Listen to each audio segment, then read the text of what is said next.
Well, I've wanted a portable coffee maker for work, so now we got one. It's not perfect. Not perfect.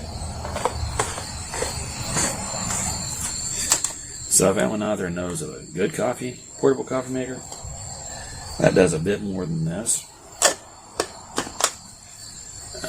I'd be interested. Because at like $40,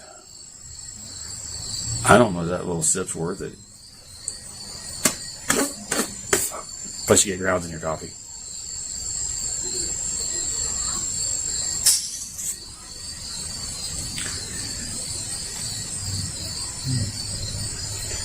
I guess you can't complain. I mean, you get coffee on the go. Albeit very little.